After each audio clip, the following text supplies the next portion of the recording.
إنا نحن نحيي الموتى ونكتب ما قدموا وآثارهم وكل شيء أحصيناه في إمام مبين تكبير تكبير تكبيর। আমরা উগান্ডাকে নিয়ে টল করতে পছন্দ করি, অনেক তরুণরা বিশেষ করে, কিন্তু উগান্ডায় আসলে অনেক কিছুই আছে যেটা আমাদের জ্ঞানের খোরাক যোগায়, যেটা আমাদের ভাবনার খোরাক যোগায়। ইখওয়াতি ফিল্লাহ, নাহনু ইখওয়াতুকুম মিন বাংলাদেশ, জিনাকুম লিনাজুরাকুম ওয়া নাশুফাকুম। আলহামদুলিল্লাহ, আল্লাহ তাআলার অশেষ মেহেরবানি, আমাদের সুদূর বাংলাদেশ থেকে হাজার হাজার কিলোমিটার দূরে বাংলাদেশি কমিউনিটি একটি ইসলামিক প্রোগ্রামের আয়োজন করেছেন। সেই প্রোগ্রামে সামিল হওয়ার জন্য আমি, আমাদের শেখ আব্দুল্লাহ সাইফুল্লাহ ভাই সহ আফ্রিকার উগান্ডায় আমরা এসেছি। উগান্ডার রাজধানী কাম্পালার খুব কাছাকাছি একটি মাদ্রাসা আমরা এসেছি। যে মাদ্রাসায় এসেছি সেই মাদ্রাসার নাম হলো দারুল ইসলামিয়া মাদ্রাসা এবং হেফজখানা। কয়েকটি বাচ্চার তেলাওয়াত শুনে মুগ্ধ হয়েছে আলহামদুলিল্লাহ। আব্দুল বাসেত, মাশাআল্লাহ।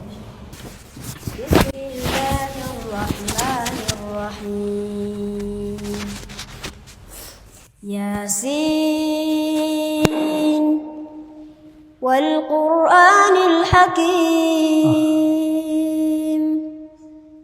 إنك لمن المرسلين على صراط مستقيم تنزيل العزيز الرحيم لتنذر قوما ما أنذر آباؤهم فهم غافلون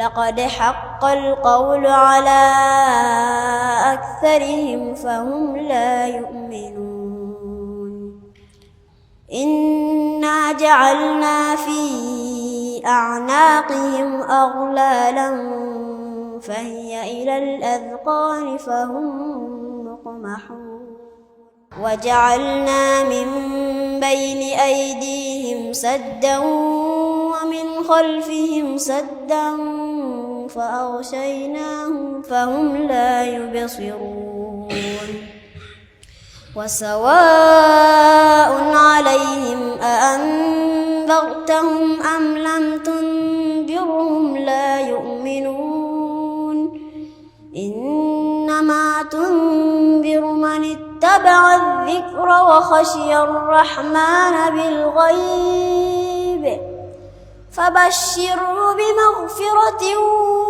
وأجر كريم إنا نحن نحيي الموتى ونكتب ما قدموا وآثارهم وكل شيء أحصيناه في إمام مبين ما شاء الله تكبير تكبير تكبير ما شاء الله يزيدك. نحمد الله سبحانه وتعالى الذي أنعم علينا نعمة الضيوف فنرحب بهم جميعا ألا مرحبا أهلا وقد كنتم أهلا لآلف ألف من أنا مرحبا أهلا. جزاكم الله خير، جزاكم الله خير. لما دخلنا في أفريقيا وفي أوغندا وفي كينيا كنا نشعر بأننا دخلنا في دولة ليست دولتنا، لكن لما دخلنا هناك شعرنا كأننا دخلنا في بلادنا في إخوتنا في أهلنا.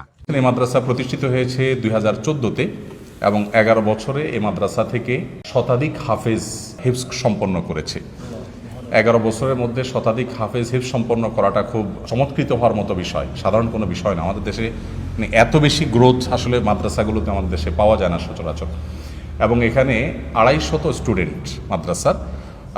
এখন মাদ্রাসা বন্ধ, সেজন্য এখানে 60-70 জন ছাত্র মাদ্রাসা উপস্থিত আছেন। ওলামা ইকরাম যারা আছেন, পরিচালনা করছেন, তাদের কেউ কেউ মদিনা ইউনিভার্সিটি থেকে পড়াশোনা করেছেন, কেউ কেউ আরও বিভিন্ন দেশ থেকে পড়াশোনা করে এসেছেন। আমাদের যে ভাই আমাদের সাথে কথা বলছেন, তিনি এখানে জন্মগ্রহণ করেছেন, এটাই তার গ্রাম, এটাই তার জন্মস্থান, এখানে এই দিনী প্রতিষ্ঠান তিনি গড়ে তুলেছেন। এরকম আরও বহু দিনী প্রতিষ্ঠান এখানে আছে আলহামদুলিল্লাহ, যেটা হয়তো আমরা অনেকে জানি না। এখানে দাওয়াতি কাজের অবারিত সম্ভাবনা আছে। এখানে বিভিন্নভাবে আমরা সেবামূলক দাওয়াতি কাজ যার যার জায়গায় সাধ্য মোতাবেক আমরা করতে পারি, সেই সুযোগটা এখানে আছে আলহামদুলিল্লাহ। أعوذ بالله من الشيطان الرجيم. بسم الله الرحمن الرحيم.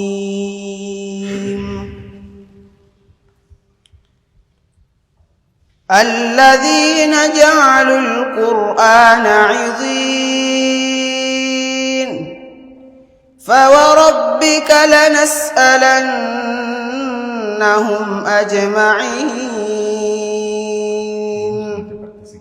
عما كانوا يعملون فاصدع بما تؤمر وأعرض عن المشركين